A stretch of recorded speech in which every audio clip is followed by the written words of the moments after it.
Hello and welcome to my channel. तो मैं इस स्टोरी का एपिसोड 2 एक्सप्लेन करने वाली हूँ। इससे पहले मैं इसकी एक एपिसोड एक्सप्लेन कर चुकी हूँ जिसका लिंक मैं डिस्क्रिप्शन में डाल दूँगी, तो आप पहले उसे चेकआउट कर लीजिए ताकि आपको ये स्टोरी सही से समझ आ सके। तो चलिए स्टार्ट करते हैं। तो इस एपिसोड की स्टार्टिंग में हमें यहाँ पर सुहानी को देखते हैं जो कि हॉस्पिटल में होती है और कुछ नर्स बात करी होती है कि इस लड़की के साथ कितना बुरा हुआ है। इसके परिवार वाले इसकी बहन को देख रहे हैं जिसे कुछ भी नहीं हुआ और इस बेचारे को कितनी चोट लगी है और इसे देखने के लिए यहाँ पर कोई भी नहीं आया। और उन दोनों के जाने के बाद सुहानी उठती है जो कि ये सब सुन रही थी और उसे बहुत ज़्यादा बुरा लगता है, तो वो बाहर निकल जाती है और देखती है अनन्या के रूम में सभी उसके घर वाले बैठे होते हैं और यहाँ तक कि विहान भी उसी के पास होता है, जिसे देख के उसे बहुत ज़्यादा बुरा लगता है। सोच रही होती है कि मेरी तो कोई फैमिली नहीं है। और सीन पास्ट में जाता है जहाँ पर हमें मॉम को दिखाया जाता है और तभी यहाँ पर उसकी फैमिली भी दिखाई जाती है।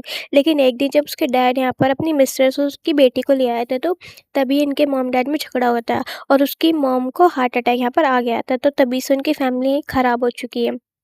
और जो सुहानी होती है वो यही सब सोच रही होती है कि किस तरह से उस दिन मेरी सारी दुनिया बिखर गई, लेकिन अब बस 2 दिन और मैं इस कैद से आज़ाद होने वाली हूँ। और ये सोच के वो यहाँ से चली जाती है और नेक्स्ट सीन में हम देखते हैं कि वो अपने कपड़े वगैरह पैक कर रही होती है, तो जो नर्स होती है वो उसे रोक रही होती है कि अभी आपकी इंजरी ठीक नहीं हुई, लेकिन वो उससे कहती है कि नहीं मैं ठीक हूँ। और यहाँ पर उसे थैंक यू बोलती है अपनी इतनी चिंता करने के लिए उसकी। और यहाँ पर वो उसे अपने कपड़े वगैरह दे के ऐसे निकल जाती है और बाहर आती सोच रही होती है कि मैं यहाँ से तो आज़ाद होगी, लेकिन अब 2 दिनों में मैं उस बेकार घटिया से घर से निकल जाऊँगी। और जैसे ही वो जाने लगी तो पीछे से कोई आदमी उसे पकड़ लेता है और उसे यहाँ पर बेहोश कर देता है। और उसके बाद वो यहाँ से उसे एक गाड़ी में बिठा के ले जाता है, यानी कि सुहानी अब किडनैप हो चुकी है। और नेक्स्ट सीन में हम सुहाने को एक अबैंडन सी जगह पे देखते हैं जहाँ पर जब उसकी आँखें खुलती है तो वो यहाँ पर आस-पास देखने लग जाते हैं, लेकिन उसे कोई दिखाई नहीं देता। तभी यहाँ पर एक मास्क मैन आता है जो कि आते ही सुहाने को बोलने लग जाता है कि तुम ही वो हो ना जो अपनी बहन को इतना ज़्यादा सताती हो, आज मैं तुम्हें उस बात का सबक सिखाऊँगा। और यहाँ पर वो उसे बहुत ही भला-बुरा बोलने लगता है। सुहाने को समझ नहीं आ रहा होता कि ये पर्सन है कौन, लेकिन फिर भी वो पर्सन अपने किसी इंसान को बोल देता है कि मैं चाहता हूँ कि तुम उसे उसी तरह मारो जिस तरह से उसने अपनी बहन को मारा था। उसके मुँह पे ऐसे हाथ लगाया था, तो यहाँ पर हमें एक रेड ब्रेसलेट दिखाया जाता है और सीन थोड़ा-सा पीछे चला जाता है जहाँ पर ये ब्रेसलेट सुहानी ने विहान को दिया था उसकी रक्षा के लिए। और सुहानी समझ जाती है कि ये विहान ही है और सीन फिर से प्रेजेंट में आ जाता है। यहाँ पर सुहानी बहुत ज़्यादा दुखी होती है कि जिस विहान को उसने इतना प्यार किया है वही उसके साथ ये सब कर रहा है। और वो किसी पर्सन को बोल देता है कि सुहानी को उतना ही दर्द हो जितना अनन्या को, और वो पर्सन भी सुहानी के सिर पे काँच की बोतलें वगैरह फोड़ने लग जाता है। और जब वो चिल्ला रही होती है तो विहान सोचता है कि तुमने इतना ही दर्द अनन्या को दिया था ना, अब तुम्हें भी यही मिलेगा। और सुहानी सोची होती है कि मैंने किसी इंसान से प्यार करा है, लेकिन ये सब बस लास्ट बार है जो कि तुम मुझे दर्द दे पा रहे हो। और सीन शिफ्ट होता है, यहाँ पर हम सुहानी और विहान को सुहानी के घर पे देखते हैं जहाँ पर विहान उससे सॉरी मांग रहा होता है कि मैं तुम्हें गुंडों से बचा नहीं पाया। लेकिन वो सोची होती है कि कितना नाटक कर सकता है, तुम्हें सिर्फ अनन्या की चिंता। और यहाँ पर वो उसे दिखाता है कि देखो मैं कितने सारे गिफ्ट लाया हूँ हमारी शादी के लिए। और यहाँ पर उससे पूछता है कि तुम्हें कैसा लगा, तो सुहानी बोलती है कि सब बहुत ही ज़्यादा अच्छे हैं। और उससे बोलती है कि एक गिफ्ट मैं भी तुम्हें देना चाहती हूँ। तो यहाँ पर विहान भी एक्साइटेड हो जाता है और पूछने लगता है कि कहाँ है वो गिफ्ट, तो वो बोलती है कि मैं वो गिफ्ट तुम्हें शादी वाले दिन ही दूंगी। तो यहाँ पर वो बोलता है कि मुझे उसका बेसब्री से इंतज़ार रहेगा। तो यहाँ पर सुहानी सोच रही थी कि हाँ, वैसे तुम उसे कभी भूल भी नहीं पाओगे।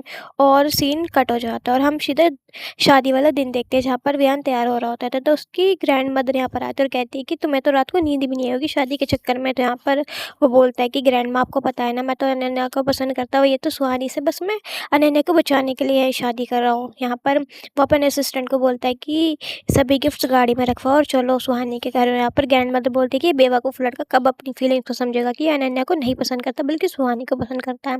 और यहाँ पर हम सुहानी को देखते हैं जो कि अपनी मॉम की तस्वीर को देख के बोल रही होती है कि मॉम आपने बोला था ना कि मुझे प्यार उसी से करना चाहिए जो मुझे पसंद करे, लेकिन मैं अब एक अनजान आदमी के घर जा रही हूँ, लेकिन इस कैद से तो आज़ाद हो जाऊँगी। तब यहाँ पर उसकी स्टेप मॉम आ जाती है जो कि उसे बताती है कि जो मल्होत्रा फैमिली है वो आने वाली है। तो यहाँ पर सुहानी बोलते हैं कि ठीक है, और वो उसके ऊपर एक कार्ड फेंक के मारती है जिसमें 1 करोड़ रुपए होते हैं। तो यहाँ पर अपनी स्टेप मॉम से बोलती है कि कुछ मेरे कपड़े वगैरह है जो कि मल्होत्रा फैमिली में भिजवा देना। और यहाँ पर फिर हम अनन्या को देखते हैं जो कि बैठी हुई होती है और सुहानी से पूछती है कि तुम पछता तो नहीं रही हो। तो सुहानी बोलती है कि नहीं मैं नहीं पछता रही, अगर तुम पछता रही हो तो तुम बता। तो वो बोलते कि बिल्कुल भी नहीं, मैं तो विहान से ही शादी करना चाहती थी। और दूसरी साइड हम वियान को देखते हैं जो कि सभी गिफ्ट्स वगैरह लेके सुहानी के घर आ चुका होता है। और यहाँ पर जो सुहानी के फादर होते हैं वो उसका बहुत अच्छी तरह से स्वागत करते हैं और कहते हैं कि अच्छा हुआ आप आ गए, सुहानी कब से आपका वेट कर रही थी। और यहाँ पर सर्वेंट्स को बोल देता है वो सभी गिफ्ट्स वगैरह रखने के लिए। तब यहाँ पर हम मल्होत्रा फैमिली के जो सेक्रेटरी उन्हें देखते हैं जो कि उनसे बात कर रहे होते हैं और कहते हैं कि उन्होंने मुझे लेने भेजा है मैडम को। और यहाँ पर वो उसके फादर होते हैं वो उस पर ध्यान नहीं देते और वियान को इस ज़्यादा से पूछ रहे होते हैं और उन्हें अंदर ले जाते हैं। और यहाँ पर ये दोनों बीवी बात कर रहे होते हैं और अनन्या बोलती है कि वियान तो मुझे देख के पागल ही हो जाएगा। तो यहाँ पर वो बोलते हैं कि हाँ वो तो तुम्हें देख के वैसे भी पागल ही है।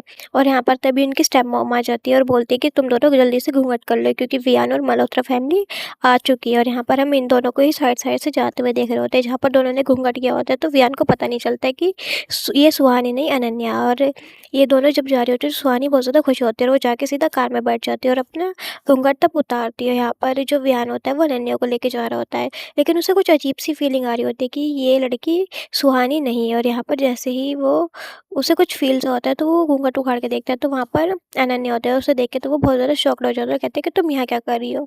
लेकिन वो साइड से फिर अनन्या को जाते हुए देखता है तो उसके पीछे भागने लग जाता है और उसके पीछे पीछे सुहान अनन्या भी आती है लेकिन वो उसकी तरफ ध्यान नहीं देता और सीधा कार में जाके बैठ जाता है और ड्राइवर को कहता है कि उस कार का पीछा आप करो। और सोच रहा होता है कि तुम ये गिफ्ट देने वाली थी मुझे। और यहाँ पर हम सुहानी को देखते हैं जो कि अपनी कार में बैठ के जा रही होती है। तब यहाँ पर कुछ लोग आकर उसकी कार को रोक लेते हैं। पीछे से वियान भी आ जाता है और उसे बोलता है कि मैं तुम्हें इस तरह से तो भागने नहीं दूंगा। और यहाँ पर उसकी कार के सामने आके कार का डोर खोल देता है, देखता है कि वहाँ पर सुहानी तो है ही नहीं। तो यहाँ भी ड्राइवर उसे बताता है कि सुहानी दूसरी कार में बैठ के कब की जा भी चुकी है। तो यहाँ पर वियान को बहुत ज़्यादा गुस्सा आ रहा होता है। साइड से एक कार निकलती है जिसमें सुहानी बैठी हुई थी जो कि वियान को देख के स्माइल देती है, जिसे देख के तो वियान बहुत ज़्यादा चिढ़ सा जाता है। और यहाँ पर सभी को ऑर्डर दे देता है कि तुम सुहानी का पीछा करो।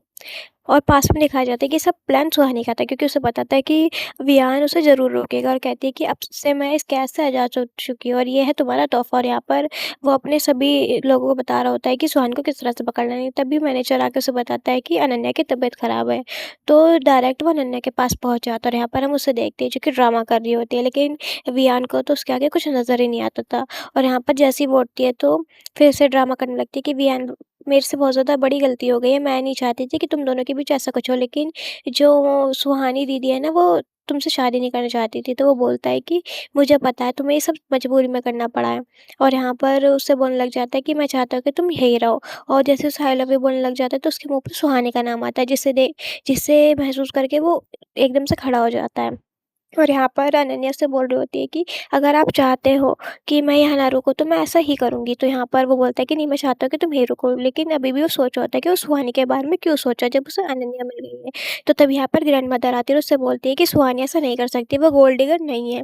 जहाँ पर वो बोलती है कि अच्छा तो ठीक है आप सुहानी दीदी का बैंक अकाउंट चेक कर लो, उन्होंने 11 करोड़ रुपये लिए हैं। और यहाँ पर तभी मैनेजर आके बताता है कि हाँ सुहानी मैडम के अकाउंट में अभी 11 करोड़ ट्रांसफर हुए हैं। तो ग्रैंड मदर बोलते हैं कि ये सब गलतफहमी। लेकिन वियान बोल देता है कि अभी अनन्या को आराम करना है। तो ग्रैंड मदर आप जाके अभी आराम कीजिए। तो ये सब सुन के ग्रैंड मदर को भी गुस्सा आ जाता है और वो भी यहाँ से चली जाती है।